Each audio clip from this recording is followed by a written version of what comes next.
कैसे लगा कश्मीर यूनिवर्सिटी के तालिब इल्म का मुस्तकबिल दांव पर? डार्क वेब पे किस तरह की जाती है पर्सनल डेटा की खरीदो फरोख्त? आखिर क्या है ये डार्क वेब? किस तरह से हैकर ने चुराया कश्मीरी तलबा का डेटा? देखिए हमारी ये खास रिपोर्ट।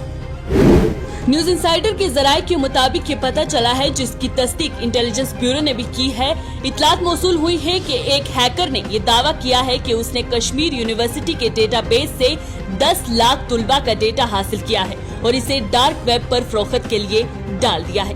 वहीं यूनिवर्सिटी ने अपने सरकारी बयान में कहा है कि वो मुबैना वाक़े की तहकीकात कर रहे हैं। ये मामला इस हफ्ते के शुरू में उस वक्त मंजर आम पर आया जब हिंदुस्तानी टेक सहाफ़ी अभिषेक वर्मा ने हैकर की एक पोस्ट देखी, जो कि एक डार्क वेब हैकिंग से मुतल्लिक फोरम ब्रीच फोरम्स पर विक्टर लस्टिक के जरिए डाली गई थी।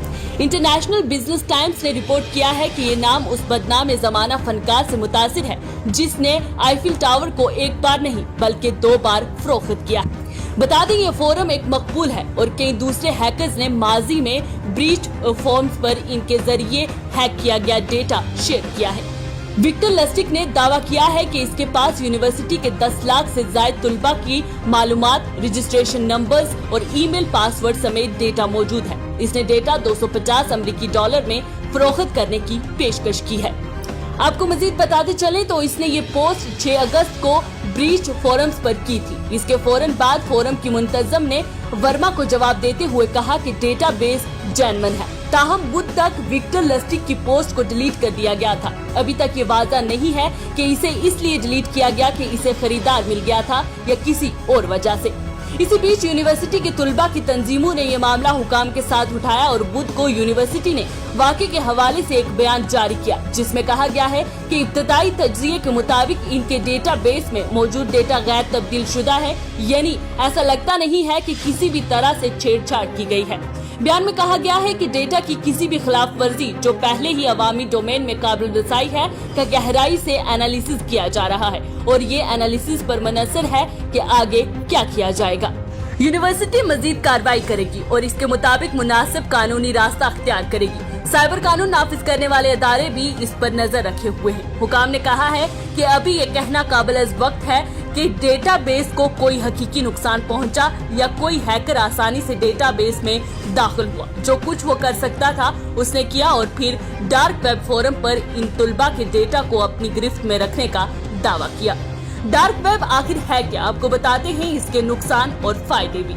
दरअसल dark web world wide web content है जो डार्क नेट्स पर मौजूद है। ओवरले नेटवर्क्स जो इंटरनेट इस्तेमाल करते हैं, लेकिन उन तक रसाई के लिए मखसूस सॉफ्टवेयर कॉन्फ़िगरेशन या इजाजत दरकार होती है। डार्क वेब के जरिए प्राइवेट कंप्यूटर नेटवर्क्स किसी सार्फ के मुकाम जैसी शनाख्ती मालूमात को जाहिर किए बगैर गुमनाम तरीके से बातचीत और कारोबार कर सकते हैं। डार्क वेब डीप वेब का एक छोटा सा हिस्सा है, वेब का वो हिस्सा जो वेब सर्च इंजनों के जरिए इंडेक्स नहीं किया जा सकता। हालांकि बाज़ औक़ात डीप वेब की इस्लाह गलती से खास तौर पर डार्क वेब का हवाला देने के लिए इस्तेमाल होती है। डार्क वेब को वो लोग इस्तेमाल कर सकते हैं जो ऑनलाइन गैर कानूनी सरगर्मियां करना चाहते हैं, जैसे कि हथियार या मंशियात की फरोख्त। इस किस्म के ऑपरेशंस और इनकी पेशकश करने वाले वेबसाइट्स को अक्सर हिडन सर्विसेज कहा जाता है। डार्क वेब के खतरात क्या हैं, वो भी आपके साथ साझा करते हैं। बहुत से तरीकों से डार्क वेब के खतरात वही हैं जो ओपन वेब में दरपेश हो सकते हैं। दोनों माहौल के नौजवान फाहिश निगारी, बच्चों की नाशाइस्ता तस्वीर या मंशियात और हथियार फरोख्त करने वाली साइट्स तक रसाई हासिल कर सकते हैं। नौजवानों को जिनसी मुजरमों के इस्तेहसाल यानी कि एक्सप्लॉयटेशन और बदसलूकी का भी खतरा है, जो मुतासरीन को निशाना बनाने के लिए इंटरनेट के तमाम हिस्सों का इस्तेमाल करते हैं।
एक्सप्लॉयटेशन के बारे में फिक्रमंद को कैसे रिपोर्ट कर सकते हैं। और CEOP है तो वो अगर वो ऑनलाइन किसी भी चीज के बारे में फिक्रमंद है तो आपके पास या किसी ऐसे बालक शख्स के पास आने के लिए इनकी हौसला अफजाई करें।